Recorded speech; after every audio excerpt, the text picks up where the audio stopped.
Благодаря на Елис Еролова от Българска академия на науките и благодаря за подробната презентация, която тя направи и на ЕВЕТ и на някои други неправителствени организации. Сега аз искам да ви кажа, че имаме около 20 минути за мнения, коментари и изказвания. Да, и който има желание да се включи, да стане една дискусия, ще има тая възможност. Аз лично няколко акцента си изкажа по това, което те говориха.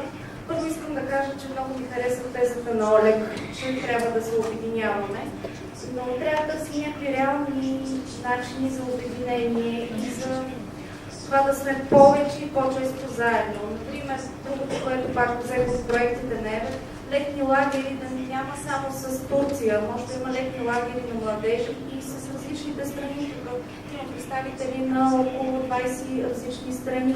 Така че може да помислим за организация на такива летни лагери за младите хора, за нашите деца. И така, обединението това ще бъде първа стъпка към обединението, размяна. Веднъж ние ще ви гостуваме, друг път вие ще ни гостувате. Естествено, такива гостувания може да има и между по-големи семейства, възрастни семейства, взаимни гостувания си връщаме. Съвместни проекти, разбира се, задължително, каза господин Емир. Другото, което мен лично ми е интересно, дали във вашите страни има предавания, читалища, въобще някакви културни институции, които, освен неправителствените организации, дали има предавания от радио, телевизии на вашите езици. Там, където естествено говорим за малцинства, дали има такава практика, каквато има в България, има новини на турски език. Така, заповядайте и вие за мнения и за коментари. И казват, че иска да се изкаже. И после професор Йоломов. Заповядайте. Да, заповядайте, поближе за микрофона. Уважаеми гости, господин Ергин Емин, казвам се Рождин Мехметов, секретар на областна организация Пазарджик, ЕВЕТ. Същевременно аз обаче се включих и в политиката, станах общински съветник на местните избори 2007 година. От тук искам да призова всички наши гости и приятели да бъдат много активни в взаимоотношенията си. На мен лично ми е помагал господин Ергин Емин да бъда активен, давал ми съвети и благодарение на тези съвети ние постигнахме значителни успехи в нашия регион, конкретно в нашия град. Убедихме бизнеса да прекара интернет. От вчера не, буквално онен ден спечелихме един проект за канализация на 4 улици, с дължина около 1 км. За места, където нямаше канал. Да. Постигнахме още доста неща. В момента очакваме реализация на метадонова програма в нашия град. Макар че пазарджикли много се натискат. Но ние ще успеем, защото бяхме убедителни, бяхме мотивирани и това се доказа, разбира се, всичко това го доказахме на книга, с документи. Затова аз призовавам всички да си разменим визитните картички, когато има някакъв проблем да не го крием, а просто да го изкараме, да бъдем накратко като шило в торба. Има една много хубава българска поговорка, шило в торба не стои. Да изкараме проблема наяве, защото самите ние знаем как се решават тези проблеми. Благодаря.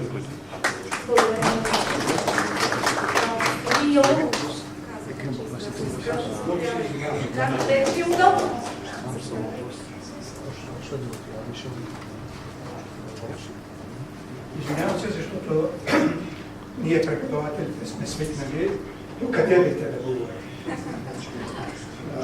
Благодаря ви за поканата. Благодаря и за това, че не предоставихте думата. Искам да се включа в дискусията преди всичко, за да представя едно ново сдружение, което съществува вече от една година в България.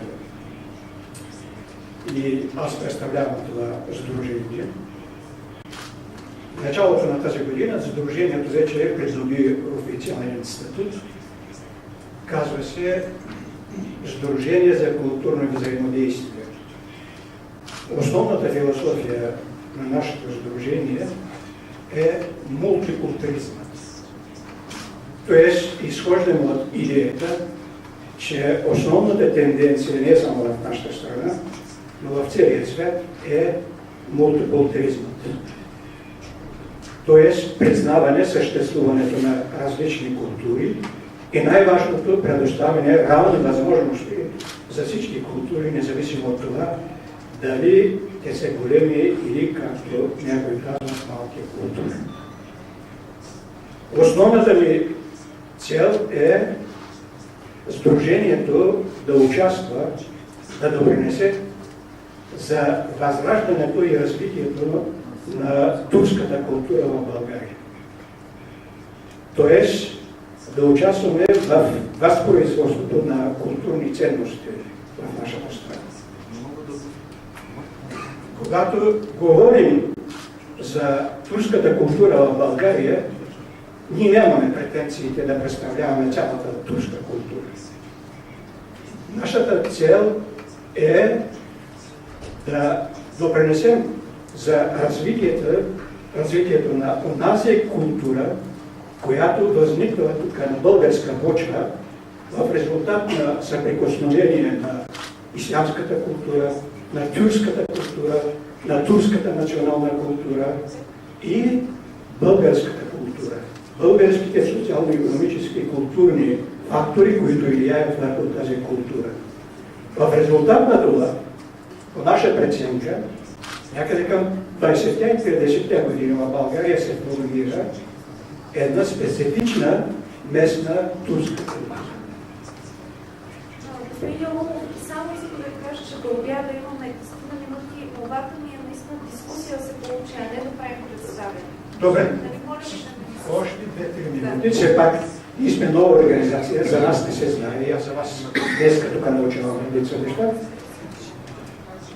В дискусията не искам да навлизам в подробностите на тази дискусия, но позволете ми 2-3 неща да отбележа. Първо, преди всичко, т.е.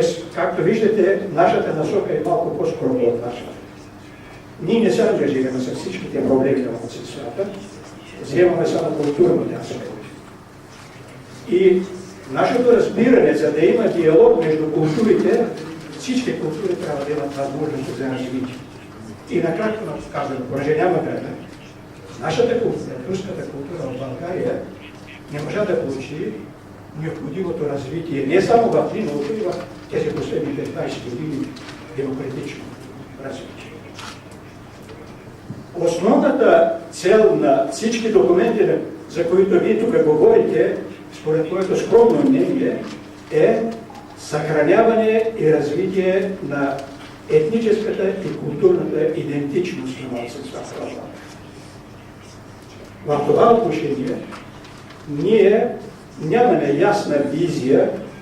До сега аз нищо не съм направил точно сметка, колко правителства се смениха, но нито едно правителство не предложи ясна програма за развитието на етническите култури. Ако искате само един пример, ще ви дам. Времето не притеснява. В настоящият момент, до края на май месец, в България се обсъждат законопроекта за училищното образование. Ако разгледате този проект, вие там няма да видите нищо, дори да не се споменава за интеркултурното образование. Как училищата ще помогнат за развитието на етническите култури и така нататък. Дискусията не искам да навлизам, защото много въпроси има, а моята наука е малко критична, ще започна да ви критикувам тук и няма да е приятно. Но единственото нещо не мога да не отбележа, българската конституция няма пункт, който да осигурява самоопределение. Такова предложение аз направих, но това не се прие на времето. В Конституцията влезе само една постановка, че българските граждани имат право да съхранят и да развият своята идентичност. Благодаря ви за вниманието.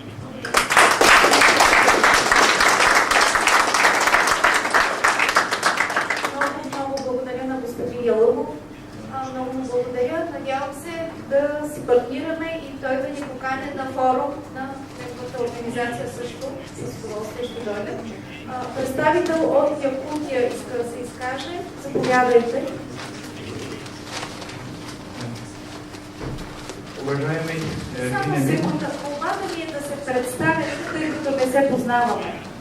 Да се представяте. я представитель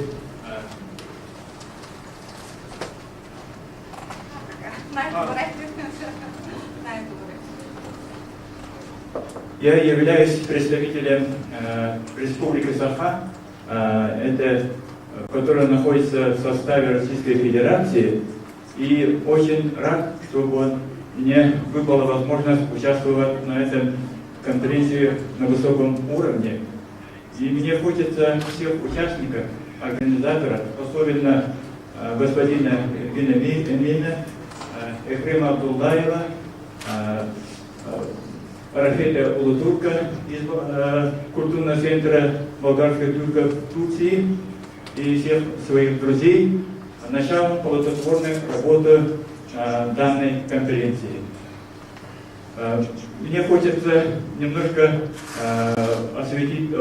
кратко осветить Республику Саха. Республика Саха является родиной тюрков Саха, которые дали свое имя своей республике. И территория этой республики занимает 3 миллиона квадратных километров, что занимает 5-ю часть Российской Федерации. Это, я думаю, очень большая новость для тюрков всего мира. Также Якутия очень богата полезными ископаемыми. В Якутии имеются все элементы таблицы Менделеева, в том числе алмазы, золото, газ, нефть, каменный уголь и другие богатства. Также якуты внесли и несут свой вклад в общетюркскую культуру, общечеловеческую культуру. Так, в 1917 году Якут Новгородов создал первый алфавит на латинице из всех тюркских народов. И до 30-х годов очень много книг, газет выпускалось на этой алфавите. Сейчас у нас имеется алфавит кириллица, на котором тоже мы выпускаем очень много литературы для якутов, для всех жителей нашей республики.